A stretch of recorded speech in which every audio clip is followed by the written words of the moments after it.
नमस्कार दोस्तों, मैं Ranjeet Kumar study for goals पर आप सबों का स्वागत करता हूं। फ्रेंड्स, जेएसएससी सीजीएल कंप्लीट खोटा के खोटा साहित्य के अन्य विधाएं भाग के चौथे क्लास में हम आज एक जीवनी देखेंगे और जीवनी का यह पहला क्लास है। जेएसएससी सीजीएल का जो संशोधित सिलेबस है उसमें आपको 2 जीवनी पढ़ने हैं और उसका यह पहला क्लास है जिसमें हम लोग बड़का बुजुर्ग विरसा यह एक जीवनी है जो A.K. झा के द्वारा लिखा गया है, तो इसे हम डिटेल में जानेंगे। साथ ही जीवनी क्या है, खोटा के महत्वपूर्ण जीवनी कौन है, ये सब चीज़ें देखेंगे। इस बड़का बुजुर्ग विरसा का सारांश देखेंगे। साथ ही इस टॉपिक से बनने वाले महत्वपूर्ण वस्तुनिष्ठ प्रश्नोत्तर भी देखेंगे। फ्रेंड्स, यदि आप स्टडी फॉर गोल्स चैनल पे नए हैं तो आपको बता दूं, अभी तक जेएसएससी सीजीएल को टारगेट करते हुए 13 से 14 क्लासेस खोटा के लिए जा चुके हैं। तो आप अगर उन क्लासेस को नहीं देखे हैं तो आप स्टडी फॉर गोल्स ऐप या फिर हमारे प्लेलिस्ट, हमारे यूट्यूब चैनल का प्लेलिस्ट विजिट कर उन वीडियोस को देख सकते हैं। तो चलिए फ्रेंड्स, बिना देरी किए हुए आते हैं आज की टॉपिक पे, जानते हैं जीवनी क्या है और खोटा के महत्वपूर्ण जीवनी जो बायोग्राफी है उनके बारे में भी मैं आपको बताऊंगा। फ्रेंड्स, जीवनी साहित्य की महत्वपूर्ण विधा है। किसी व्यक्ति के जीवन का चरित्र चित्रण अर्थात किसी व्यक्ति विशेष की महत्वपूर्ण जीवन वृत्तांत को जीवनी कहते हैं। जीवनी में व्यक्ति विशेष के जीवन में घटित घटनाओं का कलात्मक और सौंदर्यता के साथ चित्रण किया जाता है। अभी जब आप बड़का बुजुर्ग विरसा देखेंगे तो वहाँ पे इन सब चीज़ों का झलक आपको बहुत आसानी से दिख जाएगा। जीवनी के जो कुछ जीवनी के प्रमुख भेद होते हैं, तो उनमें से जो जीवनी के प्रमुख भेद हैं वह है आत्मीय जीवनी, लोकप्रिय जीवनी, ऐतिहासिक जीवनी, मनोवैज्ञानिक जीवनी, व्यक्तिगत जीवनी और कलात्मक जीवनी। आत्मकथा जो होता है फ्रेंड्स, बायोग्राफी और ऑटोबायोग्राफी में अंतर है। आत्मकथा में भी व्यक्ति के किसी व्यक्ति का जीवन का ही वृत्तांत होता है, लेकिन वह स्वयं लिखा होता है। ऑटोबायोग्राफी यानी आत्मकथा। परंतु जो जीवनी है, बायोग्राफी है, उसमें क्या होता है कि कोई भी व्यक्ति अपने बारे में स्वयं नहीं लिखता है, वह किसी लेखक के द्वारा लिखा जाता है। तो वही जीवनी हम लोग अभी देखेंगे। जीवनी में लेखन की शैली वर्णनात्मक होती है, यह भी ध्यान रखिए। आगे बता दूं कि जो खोटा के कुछ अगर जीवनी टॉपिक खोटा भाषा में ये जो सिलेबस है उसमें जोड़ा गया है, तो ऐसा नहीं है कि जो 2 जीवनी है उसी से प्रश्न पूछा जा सकता है। अगर जो इम्पॉर्टेंट जीवनी है खोटा साहित्य का, वह आपसे पूछ लिया जा सकता है। बस वो किसने लिखा है और कौन सी पुस्तक में प्रकाशित है, ये सब चीज़ें बन सकता है। तो उसी को ध्यान में रखते हुए जो खोटा भाषा के प्रमुख जीवनी है वह मैं आपको बता दे रहा हूँ। पहला है बड़का बुजुर्ग विरसा। अभी जो हम लोग देखेंगे इसके लेखक A.K. झा हैं और 1989 में खोटा गद्य पद्य संग्रह में यह प्रकाशित हुआ था। आप लोग जो खोटा गद्य पद्य संग्रह पुस्तक है फ्रेंड्स, मैं गारंटी देता हूँ कि इससे एक प्रश्न एग्जाम में जरूर पूछेगा। तो आपको ध्यान में रखना है कि खोटा गद्य पद्य संग्रह कब लिखा गया और फिर इसमें जो भी कंटेंट छपे हैं या लिखे गए हैं उनसे संबंधित प्रश्न तो श्योर पूछा जाएगा। यह कब छपा था फ्रेंड्स? तो 1989 में प्रकाशित हुआ था, ध्यान रखिए। दूसरा है शेख भिखारी। इसके लेखक हैं पारसनाथ महतो। यह भी इसी पुस्तक में 1989 में प्रकाशित खोटा गद्य पद्य संग्रह में प्रकाशित है। उक्त तो दोनों जीवनी ही खोटा भाषा का पहला जीवनी है, क्योंकि इसी पुस्तक में पहली बार किसी जीवनी का जिक्र खोटा साहित्य में खोटा भाषा में छपा था। आगे बता दूं, राम नारायण सिंह का जीवनी लेखक कौन है? तो जयवीर साहू। 2 डायर जिरहुल फूल में प्रकाशित है और वर्ष पहला बार प्रकाशन 2010 में और द्वितीय प्रकाशन 2015 में। यह NCERT 10th क्लास की पुस्तक है, 2 डायर जिरहुल फूल, और उसमें राम नारायण सिंह का जीवनी प्रकाशित है। आगे चौथा है तिलका मांझी का जीवनी। लेखक कौन है? तो BN ओदार। यह भी उपरोक्त पुस्तक में ही प्रकाशित है, यानी 2 डायर जिरहुल फूल में ही प्रकाशित है। पांचवा है विनोद बिहारी महतो। लेखक कौन है? श्याम सुंदर महतो। तो यह भी 2 डायर परास फूल, ध्यान रखिए। जिरहुल फूल 10वीं की पुस्तक है NCERT और परास फूल 9वीं की NCERT पुस्तक है। तो विनोद बिहारी महतो का जो जीवनी श्याम सुंदर महतो के द्वारा लिखा गया है, यह 2 डायर परास फूल में प्रकाशित हुआ है। वर्ष बहुत से कंटेंट में ढूंढता हूँ, नहीं मिलता है तो मैं वहाँ ब्लैंक छोड़ देता हूँ। आपको जब मैं फाइनली नोट्स दूंगा, जब कंप्लीट नोट्स दूंगा, तो वहाँ पे ये सारी चीज़ें मैं अपडेट करके दूंगा। तो जितना आपको मिल रहा है उसे याद रखिए। बाकी अगर आपके पास भी कुछ इन्फॉर्मेशन है तो आप कमेंट बॉक्स में शेयर किया कीजिए, इससे मुझे भी सहयोग मिलेगा। छठा जो है वह भुवनेश्वर दत्त शर्मा व्याकुल का जीवनी है। इसके लेखक हैं परितोष कुमार प्रजापति। यह 2 डायर परास फूल में ही प्रकाशित हुआ है। सातवां है श्रीनिवास पानुरी। इसके लेखक कौन है? तो प्रदीप कुमार और इन्हें दीपक उपनाम से भी जाना जाता है, ध्यान रखिए। 2 डायर परास फूल में यह प्रकाशित है। 8वां है विश्वनाथ दसौंधी राज का जीवनी कौन लिखे हैं, तो श्याम सुंदर केवट लिखे हैं। और 9वां जो है वह खोटा खूंटा तितकी राय का जीवनी है, और इसे कौन लिखे हैं, तो लेखक सिराजुद्दीन अंसारी सिराज। तो यह भी एक इम्पॉर्टेंट जीवनी, यहाँ से भी प्रश्न पूछा जाता है। लुआठी पत्रिका में यह प्रकाशित हुई थी, कब अपडेट करूंगा मैं। बाली डी खोटा कमेटी द्वारा 2012 में पुस्तक के रूप में यह बाद में प्रकाशित हुई, खोटा खूंटा तितकी राय। और लेखक कौन है, सिराजुद्दीन अंसारी सिराज। चलिए, यह तो हुआ फ्रेंड्स जीवनी के बारे में। चूंकि यह जीवनी का पहला क्लास है तो मैं सोचा कुछ बेसिक बातें आपको बता दूं ताकि चीज़ें ईजिली आपके दिमाग में सेट रहे। अब हम लोग आते हैं जो आज का टॉपिक है, बड़का बुजुर्ग बिरसा ए.के. झा के द्वारा लिखा गया एक बायोग्राफी है, इसे हम देखेंगे। तो फ्रेंड्स, यह जो जीवनी है इसमें 2 लोगों के बारे में प्रश्न पूछा जा सकता है। पहला तो लेखक के बारे में जो ए.के. झा हैं, और दूसरा है भगवान बिरसा मुंडा के बारे में इसमें बताया गया है, तो उनसे संबंधित कोई भी प्रश्न पूछा जा सकता है। परंतु यह जो अभी मैं क्लास ले रहा हूँ उसमें मैं आपको वही चीज़ बताऊंगा जो ए.के. झा के द्वारा जो टेक्स्ट बुक है ओरिजिनल उसमें वर्णित है।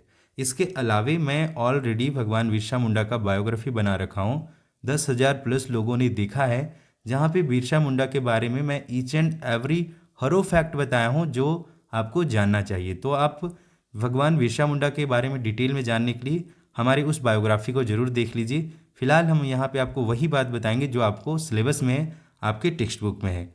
उससे पहले मैं बिरसा मुंडा के बारे में बेसिक बातें और ए.के. झा के बारे में बेसिक बातें आपको बता देता हूँ। पहले आते हैं हम लेखक पे। लेखक ए.के. झा का पूर्ण नाम क्या है फ्रेंड्स, तो डॉक्टर अजीत कुमार झा। कई बार डायरेक्ट यही प्रश्न पूछा जाता है, तो आपको पता होना चाहिए ए.के. झा का पूरा नाम क्या है, डॉक्टर अजीत कुमार झा। इनको झारपात उपनाम से भी जाना जाता है। इनका जन्म हुआ था 20 जून 1939 में और निधन हुआ था 29 सितंबर 2013 में। जन्म स्थान चंडीपुर कसमार या बोकारो ज़िला में है, और वर्तमान में इनका घर जो है वो पेटरवार बोकारो में है। इनकी माता का नाम कुसुमबाला और पिता का नाम लक्ष्मी नारायण झा था। शिक्षा का बात करें तो इन्होंने बीए तक की पढ़ाई कर रखी थी। इन्हें जो प्रमुख उपाधि मिल रखा था वह था डॉक्टरेट मानद उपाधि और महादेशोत्तम शताब्दी रत्न यानी मौसम विज्ञानी का भी उपाधि इन्हें मिला है। सम्मान की बात करें तो सपूत सम्मान और श्रीनिवास पानोरी सम्मान से इन्हें सम्मानित किया गया है। इनकी प्रमुख कृतियों की बात करें तो सैर सरघट, याद रखिए यह एक उपन्यास है। खोटा साहित्य सदानिक व्याकरण, यह एक व्याकरण की पुस्तक है। और इसके अलावा खोटा काठे पैदे खड़ी, ये दोनों, ये तो सिलेबस अब व्याकरण जोड़ दिया गया तो इसे भी आप मानिए। और खोटा काठे पैदे खड़ी ये दोनों सिलेबस में है। तो इन 2 पुस्तकों के लेखक का नाम तो आप याद रखिए कौन है, तो डॉक्टर ए.के. झा। मेका मेकी एवं मेका मेकी ना मेट माट, यह एक नाटक है, यह भी इनका इम्पॉर्टेंट कृति है, तो आपको ध्यान में रखना। बाकी मैं वस्तुनिष्ठ क्वेश्चन फॉर्म में इन सब चीज़ों का प्रैक्टिस कराऊंगा, आपको निश्चिंत रहना है। अब आते हैं भगवान बिरसा मुंडा के बारे में। मैं बेसिक बातें बता दे रहा हूँ, बाकी मैं बोला कि आप बायोग्राफी जाकर देखिए, 20 मिनट्स का एक बायोग्राफी है, आसपास का है, आप उसे देखिए। फिर भी मैं कुछ बातें जो आपको जानना चाहिए मैं बता देता हूँ। तो फ्रेंड्स, भगवान बिरसा मुंडा का जन्म 15 नवंबर 1875 ईस्वी में हुआ था। कहाँ हुआ था, तो उली हातू नामक स्थान खूंटी में। इन्हें धरती आबा उपनाम से पुकारा जाता है। इनके पिता का नाम था शुगना मुंडा और माँ का नाम था करमी हातू। माँ के नाम से संबंधित जब हम बड़का बुजुर्ग बिरसा जो ये जीवनी है उसमें एक पोएम आया है, वहाँ पे इनके माँ का नाम कुछ और बताया गया है, तो मैं वहाँ पे भी हम लोग देखेंगे और दोनों बातों को समझेंगे, ठीक है। धार्मिक गुरु का बात करें तो आनंद पांडे इनके धार्मिक गुरु थे। कई बार जो जीएस पोर्शन में यह प्रश्न पूछा जाता है। इनके बचपन का नाम दाऊद मुंडा था और इनका निधन कब हुआ था फ्रेंड्स, तो 9 जून 1900 ईस्वी को हैज़ा बीमारी के कारण हुआ था, ऐसा अंग्रेजों ने कहा था, अंग्रेजों के द्वारा ऐसा ऑफिशियली कहा गया था। बाकी वास्तविकता हम इसमें देखेंगे, इस जीवनी में कुछ बातें ऐसी है जो हम लोग देखेंगे। इनका प्रारंभिक शिक्षा जो है जर्मन एवेंजेलिकल चर्च द्वारा संचालित विद्यालय में हुआ था।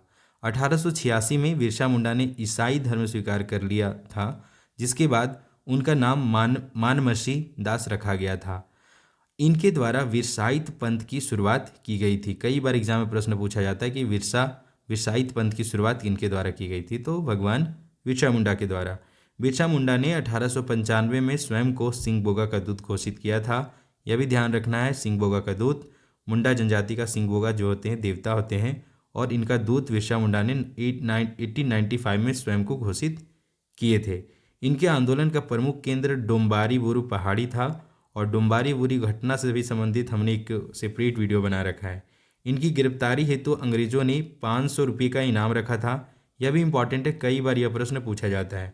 1895 में पहली बार तथा 1900 में दूसरी बार इन्हें गिरफ्तार करके जेल भेजा गया था। और कहाँ पे, तो दूसरी बार जब इन्हें गिरफ्तार किया गया था तो रांची जेल में रखा गया था, जहाँ पे 9 जून 1900 को अंग्रेजों के द्वारा बताया गया कि हैजा बीमारी की वजह से इनका निधन हो गया।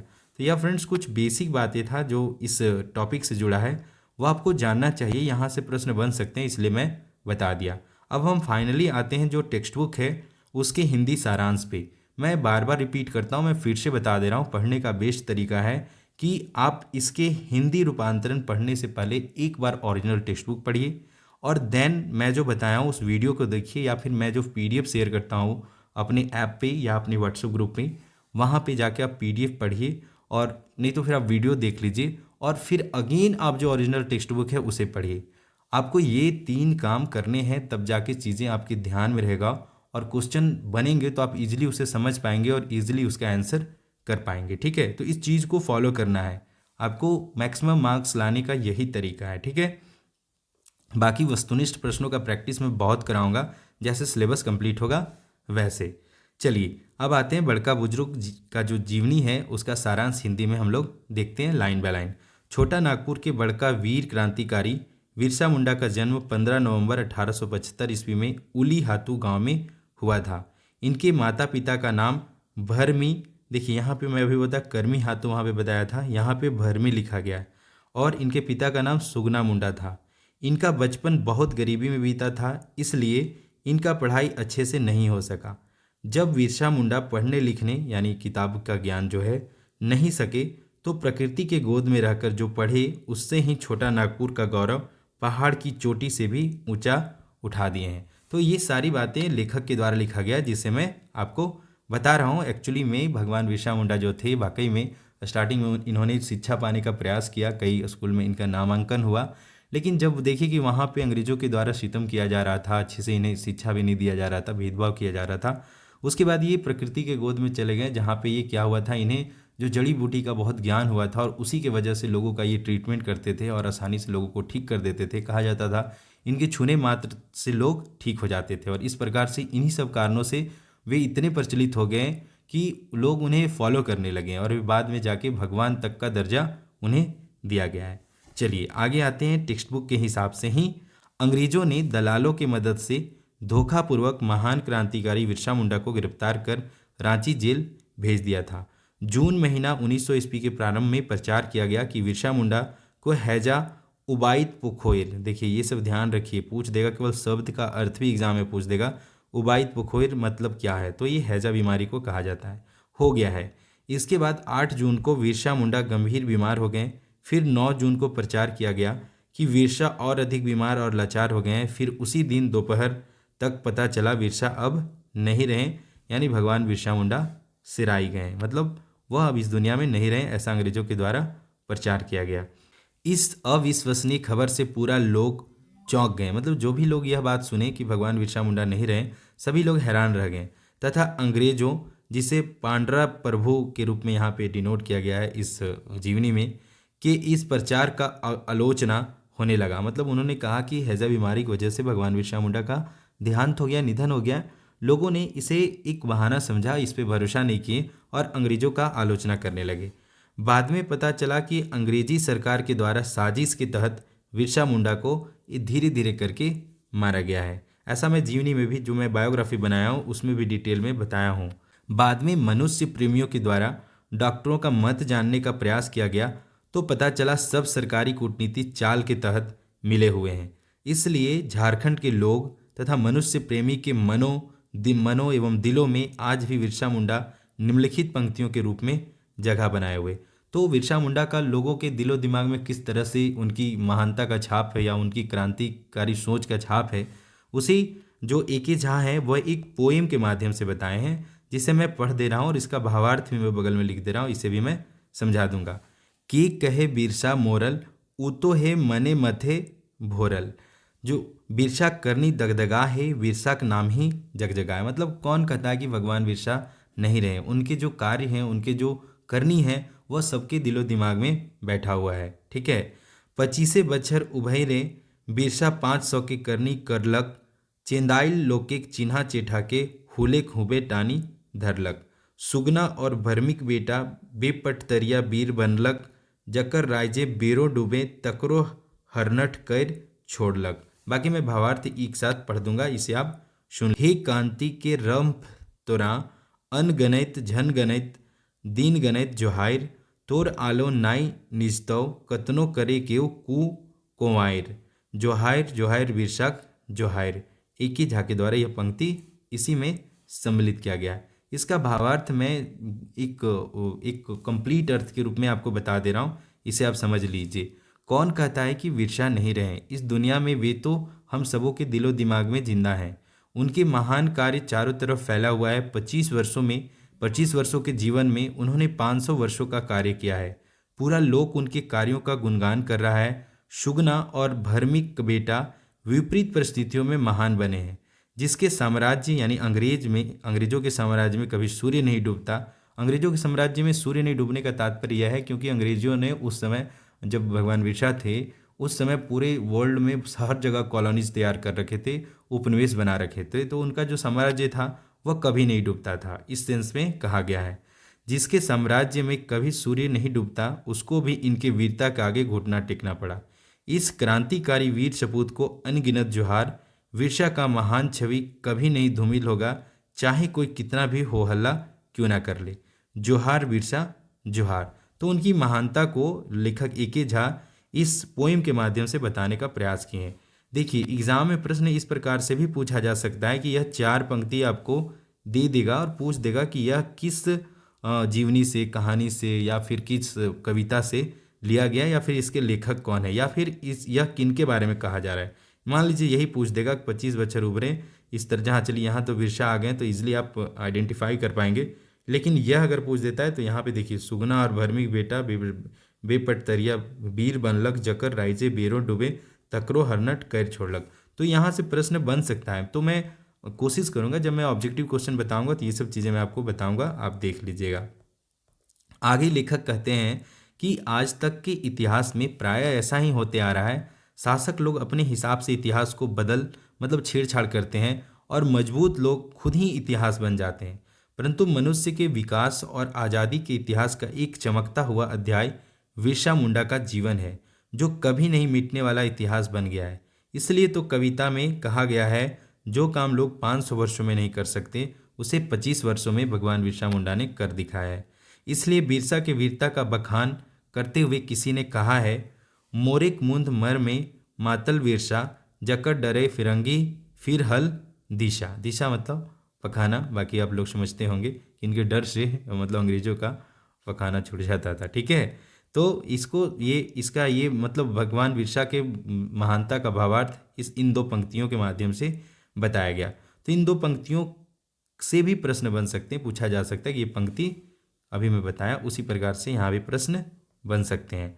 मतलब बिरसा के संदर्भ में वर्तमान इतिहास में उचित रूप या दर्जा नहीं दिया गया है, ऐसा लेखक ने लिखा है। क्रांतिकारियों के पहचान में उनके पराक्रम को उचित रूप का दर्जा नहीं मिल सका है। यहाँ कोई कोई कहता है कि बिहार और भारत सरकार तो बिरसा मुंडा को बड़ा सम्मान या मान दिया है। एक्चुअली देखिए क्या हुआ था कि यह जो लिखा गया है फ्रेंड्स, वो 1985, 1986 यानी 1989 में पुस्तक प्रकाशित हुई, उसी समय के आसपास लिखा गया। उस समय जो अपना झारखंड था वह बिहार का ही एक हिस्सा था, और बिहार में जैसे अभी जिस वर्तमान में जो झारखंड बना है और यहाँ पे भगवान बिरसा मुंडा को जिस प्रकार से सम्मान मिला हुआ है, उनके जन्मदिन को झारखंड में उसी दिन राज्य का स्थापना हुआ, या फिर अभी हाल फिलहाल गवर्नमेंट ने विश्व गौरव दिवस, राष्ट्रीय गौरव दिवस के रूप में भगवान बिरसा मुंडा के जन्म दिवस को मनाने का घोषणा किया। तो ये सब चीज़ें हाल फिलहाल हो रहा है। पहले क्या था कि उस स्तर पे झारखंड के जो महान क्रांतिकारी थे उन्हें कंसीडर नहीं किया जाता था जब एकीकृत बिहार था।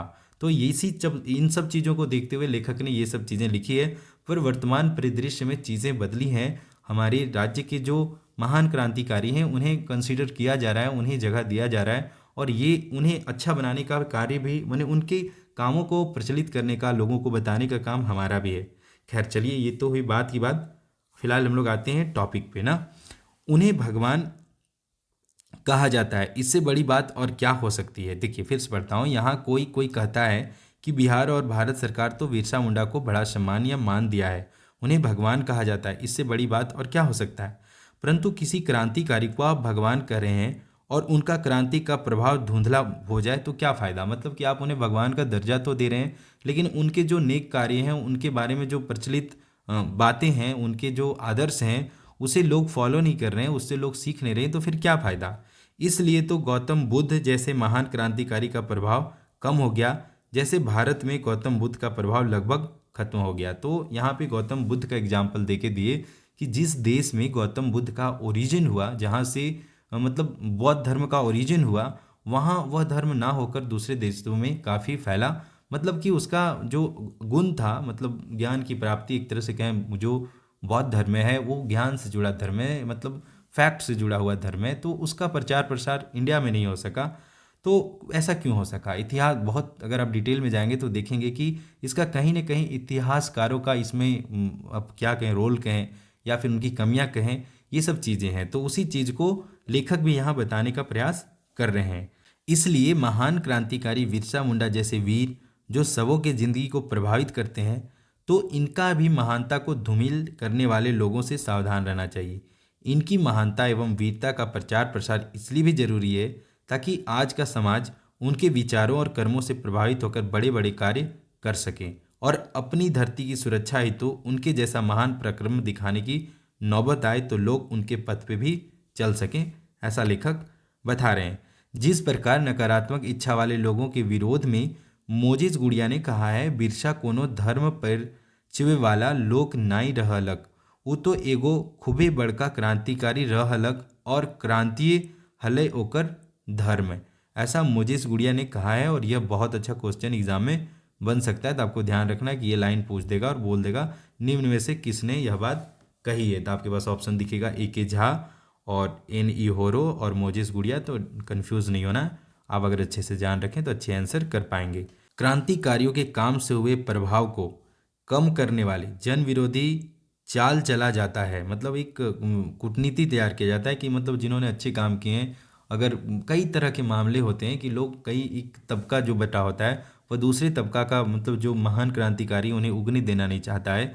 तो ये सब चीज़ें जो है क्रांतिकारियों के काम, मतलब जो काम हुए उससे समाज में प्रभाव हो रहा है, उसे क्या किया जाता है कि जन विरोधी चाल के द्वारा उसे मतलब नेगेटिव वे में प्रस्तुत किया जाता है। तो इस संदर्भ में एन ई होरो ने चरित्र हनन का नाम दिया है कि अगर इस तरह से किया जाता है, मतलब क्रांतिकारियों के काम से हुए प्रभाव को कम करने वाले जन विरोधी चाल को उन्होंने क्या कहा है, चरित्र हनन कहा है। तो कौन, एन ई होरो। तो यह भी इंपॉर्टेंट प्रश्न है, यह भी आप ध्यान में रखिए कि एन ई होरो ने क्रांतिकारियों के प्रभाव से हुए परिवर्तन को अगर चाल के माध्यम से या कूटनीति के माध्यम से कम किया जाता है तो उसे चरित्र हनन कहा है। झारखंड के कई महान वीर और आज़ादी के योद्धा सबका इतिहास में उनके योगदान को कमतर या ना उल्लेख करने की बुरी चेष्टा की गई है। इसलिए सिंगी दई, चंपा दई, कहली दई, गया मुंडाइन और कई अन्य महान कार्य करने वाले वीर नारियों को सरकारी इतिहास में उचित स्थान नहीं मिल पाया है। आज इन्हीं लोगों के याद में जनी शिकार मनाया जाता है। मतलब नारियों के संघर्ष में योगदान को देखते हुए जनी शिकार मनाया जाता है। जनी शिकार जो कि 12 वर्षों में मनाया जाता है। तो जीके पॉइंट ऑफ व्यू से इसे याद रखिए। मतलब इस झारखंड के लक्ष्मीबाई लोगों को सरकार अब तक उचित महत्व और स्थान नहीं दे पाई है। इतिहास में इन लोगों को इनके काम के अनुसार जगह नहीं दिया गया है। उस समय के इतिहास में बिरसा सहित कई अन्य क्रांतिकारियों को आज के भारत के इतिहास में जो सम्मान मिलना चाहिए वह नहीं दिया गया है, ऐसा लेखक का मानना है। कुछ लोग बिरसा को अंधविश्वासी जैसा दिखवे के या प्रस्तुत करने का कूटनीति प्रयास करते आ रहे हैं। इसलिए ऐसे कूटनीति चालों का विरोध कर सही बात को जानना चाहिए और लोगों तक पहुंचाना चाहिए। बिल्कुल सही। बिरसा के मानववादी क्रांतिकारी गुण को धर्म प्रचारक के रूप में भूलकर इस बात को समझना चाहिए कि जिसे जगत ने कुछ नहीं दिया वो भी बिरसा के जैसा सामाजिक काम करके समाज का कल्याण कर सकते हैं। यहाँ पे दिखाया गया है कि भगवान बिरसा मुंडा का संघर्ष दिखाया गया कि वो गरीब परिवार से थे, उनका शिक्षा नहीं हो सका, फिर भी वो समाज के लिए बहुत कुछ किए, समाज को एक रास्ता दिखाए। और विरसा आंदोलन के परिणाम स्वरूप जो झारखंड राज्य में या फिर आदिवासी समाज में ज़मीन जायदाद वगैरह को लेके जो जमींदारों के द्वारा शोषण किया जाता था, उसमें बहुत बड़ा बदलाव आया था। CNT एक्ट वगैरह वो ये बिरसा भगवान के आंदोलन के परिणाम स्वरूप उभर के आए थे। तो इन सब चीज़ों एक मतलब विपरीत परिस्थिति में रह के एक इंसान इतना कुछ कर सकता है। तो इससे क्या है कि अभी जो वर्तमान पीढ़ी है इससे सीख सकती है कि कम संसाधनों में भी हम बहुत अच्छा कर सकते हैं। कई लोग कर भी रहे हैं और कई लोग आगे भी उनके समाज के प्रति समर्पण से प्रेरित होकर आगे भी इस महान कार्य करने के लिए प्रेरित हो रहे हैं। तो फ्रेंड्स, एक्चुअली यह था आज का जीवनी, जिसमें मैं कोशिश किया हूँ कि आपको हर वो चीज़ बताऊँ। और अगर कुछ चीज़ आपको लगता है कि कुछ चीज़ें छूट रहा है तो आप बेहिचक मुझे बोल मतलब कमेंट के माध्यम से बता सकते हैं या फिर पर्सनली मुझे टेक्स्ट कर सकते हैं, ताकि मैं उसे करेक्शन कर दूं या फिर कुछ चीज़ों को ऐड कर दूं जो एग्ज़ाम पॉइंट ऑफ व्यू से फ्रूटफुल है। इसके अलावा जब मैं दोबारा इन सब चीज़ों पे ऑब्जेक्टिव क्वेश्चन में आऊँगा, तो अगर कुछ चीज़ें छूट रही है या फिर कुछ इंपॉर्टेंट चीज़ है, कुछ इंपॉर्टेंट शब्द है, कुछ इंपॉर्टेंट पढ़ते रहे मुहावरे हैं, उन सब चीज़ों को भी मैं लेकर आऊँगा। और आपकी जो प्रतिक्रिया है हमेशा आमंत्रित है, आप बेहिचक निसंदेह प्रतिक्रिया दे सकते हैं, ताकि हम एक अच्छे कंटेंट का निर्माण कर सकें। कुछ प्रमुख शब्द हैं फ्रेंड्स, एक्चुअली इस चैप्टर में कई डिफ़िकल्ट शब्द थे और मैं कोशिश किया सबको हिंदी बताने का, लेकिन फिर भी कुछ शब्द हैं जिसके आप मीनिंग जानिए, हो सकता है एग्जाम में पूछ दे। पांड्रा प्रभु अंग्रेजों के लिए यूज किया गया है। उबाइत पुखैर हैजा। सिराई मतलब मृत्यु खत्म होना। ओतन गोतन मतलब आलोचना होता है फ्रेंड्स। अड़बेरिया मतलब दोपहर तक। गोराम महाप्रभु यह भी अंग्रेजों के लिए यूज किया गया है, ठीक है। इसके अलावा डागर डेरका डांडी अपडेट करूँगा। कुमाइर मतलब हल्ला। दिशा मतलब पखाना। मैल मैल छाई मतलब धुंधला। मैल छाई मतलब क्या होता है? धुंधला। छुमंतर मतलब गायब होना, विलुप्त होना इस चेस में। भाण चेष्टा अपडेट करूँगा। बेपेट तरिया यह मैं बताऊँगा। बाकी आप कमेंट बॉक्स में भी इन सब का अर्थ लिख सकते हैं। तो यह था फ्रेंड्स सारांश। और इस सारांश से क्या क्या इंपॉर्टेंट प्रश्न बन सकते हैं, एक्चुअली बहुत सी चीज़ें मैं बता दी हूँ, आपको समझ में आ गया। तो मैं वही चीज़ ज़बरदस्ती मैं क्वेश्चन नहीं बनाऊँगा। जो चीज़ आप समझ चुके हैं उसे मैं क्यों आपका समय गंवाऊँ, मतलब ज़बरदस्ती खूब क्वेश्चन बनाकर। तो 15-16 क्वेश्चन मैं बनाया हूँ जो इम्पोर्टेंट लगा मुझे, आप इसे देख लीजिए। बोड़ बुजुर्ग बिरसा ककर लिखल जीवनी लागे। देखिए, बोड़ बुजुर्ग मतलब बड़े बुजुर्ग बिरसा, मतलब उन्हें एक सम्मान देने का कोशिश किया जा रहा है, एक टाइटल है। केकर लिखल जीवनी लागे, तो बहुत अभी आप आसानी से कर लेंगे आंसर एके झा, लेकिन जब पूरा सिलेबस एक साथ आएगा तो थोड़ा नहीं होना चाहिए, अगर आप अच्छे से पढ़ें तो नहीं होगा, ठीक है। दूसरा है बिरसा मुंडा कौन हला, मतलब ये कौन थे? स्वतंत्रता सेनानी थे, महान क्रांतिकारी थे, समाजसेवी थे और ये सब है। तो यह सब है, इसका सही आंसर हो जाएगा। बिरसा मुंडा के जन्म बछर बतावा, तो आपको पता होना चाहिए भगवान बिरसा मुंडा का जन्म वर्ष क्या था? 15 नवंबर 1975, यानी ऑप्शन सी इसका सही आंसर हो जाएगा। और यह प्रश्न पूछे जाने की संभावना बहुत ज़्यादा है। के कहे बिरसा के मोरल, ऊ तो है मने मथे भोरल। देखिए मैं भोरल। बिरसा करनी दगदगा है, बिरसा का नाम ही जगजगा है। ये पंक्ति कौन कविता कहनी जीवनी के है? तो आपके पास ऑप्शन है। तो फिलहाल इसका आंसर आप जानते हैं, इसका सही आंसर क्या है? बड़का बुजुर्ग बिरसा, ऑप्शन बी सही है। कौन दिन बिरसा सिराय गलक, मतलब किस दिन भगवान बिरसा मुंडा का निधन हो गया था? तो आपके पास ऑप्शन देख लीजिए, सही आंसर क्या हो जाएगा? 9 जून 1900 ईस्वी को भगवान बिरसा मुंडा का निधन हो गया था। किस बीमारी के कारण? तो हैजा बीमारी के कारण ऑफिशियली ऐसा बताया गया है। छठा प्रश्न है, बिरसा के माए बापे के नाम हल है, तो इसका सही आंसर क्या हो जाएगा? ऑप्शन ए भरमी और सुगना मुंडा। पांड्रा प्रभु अंग्रेज के अनुसार बिरसा कैसे सिराय गले? तो हैजा उबाइत बुखार से, मतलब हैजा बीमारी से, ठीक है। आठवां प्रश्न है, बिरसा के जन्म कौन गाँव में भेल हल है? यह भी इंपॉर्टेंट प्रश्न है, ध्यान रखिए। तो भगवान बिरसा मुंडा का जन्म उली हाथू खूटी में हुआ था। मोरेक मुंद मरमे मातल बिरसा जकर डगरे फिरंगी हला दिशा, मतलब ऐसे क्रांतिकारी थे कि वो अपने जो चाहते थे, मतलब जो मतलब लोग अंग्रेजों से मुक्ति चाहते थे, अंग्रेजों के शासन से, उसमें वे इतने मंत्रमुग्ध थे और इतने एक्टिव थे कि उनके मतलब कार्यों से फिरंगी भी डरते थे, उन्हें भी पसीना छूट जाता था, ठीक है। तो इसका सही आंसर क्या हो जाएगा? यह कहाँ से लिया गया? तो बड़का बुजुर्ग बिरसा से। कई तरह से प्रश्न बन सकता है कि यह किसका लाइन है, कौन सा पुस्तक से है, तो इस सब चीज़ों को आपको ध्यान में रखना है। 10वां प्रश्न है, जन विरोधी कूट चाइल्ड मतलब कूटनीति के ए ई होरो का नाम दिलाती। मतलब जो जन विरोधी कूट चाइल्ड है उसे एनी होरो ने क्या कहा है, तो इसका सही आंसर अभी मैं बताया चरित्र हनन कहा है उन्होंने। ठीक है, इंपॉर्टेंट प्रश्न है, VVI ध्यान रखिए। आगे 11वां प्रश्न है, विरसा कोनो धर्म पैर चवे वाला लोक नाई रहलक, उ तो एगो खूबे बड़का क्रांतिकारी रहलक और क्रांतीय हले ओकर धर्म, ई कथन के कहल हथी। तो बहुत अच्छा क्वेश्चन है, यह कथन मोजेज गुड़िया के द्वारा कहा गया है और यह इंपॉर्टेंट प्रश्न है। एनी होरो के बारे में बता दूं, नीरल इनम होरो इनका पूर्ण नाम था। 1925 से 2008 इनका जन्म और मृत्यु है। ये एक राजनीतिज्ञ एवं झारखंड पार्टी से जुड़े नेता थे जो 2 बार खूंटी विधानसभा से सांसद रह चुके हैं। 1974 में उपराष्ट्रपति उम्मीदवार भी ये थे, तो यह भी ध्यान रखिए। मोजेस गुड़िया कमेंट बॉक्स में लिखिए इनके बारे में अगर आप कुछ जानते हैं तो।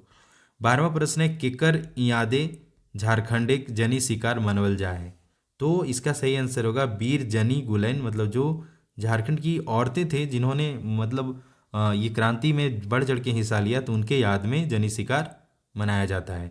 सिनगी दई, चंपा दई, कहली दई और गया मुंडाइन, इन सब क्रांतिकारियों महिला क्रांतिकारियों का जिक्र इस जीवनी में किया गया है। 13वां प्रश्न है, कौन सभे के याद के भारतीय इतिहास आया सम्मान नाई दिल गले है। मतलब कौन किन लोगों का मतलब भारतीय इतिहास में उतना सम्मान नहीं दिया गया जितना देना चाहिए, तो इसका सही आंसर हो जाएगा इस सभे बिरसा मुंडा का, झारखंड के अमर क्रांतिकारियों का, झारखंड के लक्ष्मी बाइयों का। झारखंड की लक्ष्मी बाइयों कहने के सेंस झारखंड की क्रांतिकारी महिलाएं या नारियों के बारे में। ठीक है। 14वां प्रश्न है, बिरसा मुंडा के कौन बात मने खूब धरेक चाहिए। मतलब बिरसा मुंडा के किस बात को सीखना चाहिए लोगों को, तो जो कहानी में बताया गया है वह है, जेखन जगत कुछो नाय दिलथिन ओखनियो बड़का सामाजिक काम कर सखत, यह प्रेरणा जाता है। तो इसका सही आंसर भी यही ए है। इसके अलावा फ्रेंड्स कुछ और क्वेश्चन मैं बनाऊंगा 25+ क्वेश्चन, जो कि आपको हमारे स्टडी फॉर गोल्स ऐप पे आपको मिलेगा। तो इस जीवनी से बनने वाले 25+ वस्तुनिष्ठ प्रश्न, इन सब प्रश्नों के अलावा का प्रैक्टिस सेट आपको चैप्टर वाइज सेक्शनल टेस्ट में अपडेट कर दिया जाएगा, तो वहाँ पे जाके आप प्रैक्टिस कर सकते हैं। तो आप अच्छे से वस्तुनिष्ठ प्रश्नों की प्रैक्टिस के लिए आप study for goals app Android app download कर सकते हैं। इस ऐप का लिंक इस वीडियो के डिस्क्रिप्शन बॉक्स में भी मैं दे दिया हूँ, वहाँ से भी आप चेक कर सकते हैं। तो यह था पहला जीवनी और जो संशोधित सिलेबस है, जिसे मैं बहुत पहले कहा था कि सिलेबस संशोधित होने वाला है, और बहुत अच्छी बात है संशोधित हो गया है। क्योंकि अब जो पहले मतलब बोलो कि आप एक तरह से देखोगे 40% 50% सिलेबस हो गया है। मतलब अब लग रहा है इक्वली अन्य क्षेत्रीय भाषाओं के कंपेरिजन में खोटा भी इक्वली है। तो जो सिलेबस में दूसरा जीवनी है वह शेख भिखारी का जीवनी है और इसे पारसनाथ महतो के द्वारा लिखा गया है। तो आने वाले क्लास में हम इसी जीवनी को देखेंगे। यह क्लास बहुत जल्द आपको देखने को मिलेगा। मैं अपना बेस्ट दे रहा हूँ ताकि कंटेंट बहुत जल्द से जल्द अपडेट हो सके। बाकी थोड़ा आप ध्यान रखिए कि इस पैशन के अलावा मेरा प्रोफेशन भी है, तो वहाँ पे भी मुझे समय देना होता है। तो अगर क्लासेस देर आए तो आपको पैनिक नहीं होना है, हड़बड़ाना नहीं है। क्लासेस आएंगे उस समय, जब आपको मेरे क्लासेस नहीं आ रहे उस समय आप टेक्स्ट बुक पढ़िए, नहीं तो आप पेपर 3 पे फोकस कर सकते हैं। इसके अलावा स्टडी फॉर गोल्स ऐप पे हमने आपकी तैयारी को और अच्छा बनाने के लिए, बेस्ट बनाने के लिए JSSC सीजीएल झारखंड सचिवालय S4G कंप्लीट खोटा एक कोर्स बना रखा है। उस कोर्स में आपको complete video lecture, chapter wise sectional test, hand written PDF notes, विगत वर्ष के प्रश्न, 10 फुल लेंथ खोटा टेस्ट। इसमें हमने एक टेस्ट अपडेट कर रखा था सिलेबस संशोधित होने से पूर्व, इसलिए क्योंकि सिलेबस संशोधित होने वाला था तो यह टेस्ट बेकार हो जाता, इसलिए अब यहाँ पे आपको बैक टू बैक टेस्ट भी अपडेट कर दिए जाएंगे। और इस कोर्स का very very important dot clearance के लिए व्हाट्सएप ग्रुप, यहाँ पे मैं आप सबको गाइड कर रहा हूँ। और इसके अलावा आपको किसी तरह का डॉट है तो आप इस व्हाट्सएप ग्रुप में शेयर कर सकते हैं। उस डॉट्स को आप अपने स्तर से भी, अब मैं जनरली देखता हूँ कि स्टूडेंट्स आपस में ही डिस्कस करके बहुत से डॉट्स क्लियर कर लेते हैं। तो यहाँ पे एक टीम भावना के साथ लोगों को तैयार किया जा रहा है ताकि आने वाले एग्जाम में आपका सिलेक्शन हो सके। इन सब चीज़ों के लिए जितना मिनिमम प्राइस हो सकता है हमने रखने का प्रयास किया है, ताकि जो एक्स्ट्रा एक्सपेंसेस हैं जस्ट लाइक ऐप चार्जेस या फिर कंटेंट कंपाइलेशन चार्जेस, तो उसे फुलफिल किया जाए। तो इस कोर्स को आप 499 में एक्सेस कर सकते हैं और इस कोर्स से जुड़ के आप स्टडी फॉर गोल्स को सपोर्ट कर सकते हैं, ताकि हम अपने ट्यूटर्स को फैसिलिटेट कर सकें और आप तक best back to back best content आ सके। तो आप बेहिचक इस कोर्स से जुड़िए, अपनी तैयारी को बेस्ट बनाइए। ये सारी कंटेंट अभी अब बैक टू बैक धीरे धीरे अपडेट किया जा रहा है। ऐसा नहीं कि आपने कोर्स खरीदा और आपको सारे कंटेंट मिल जाएंगे।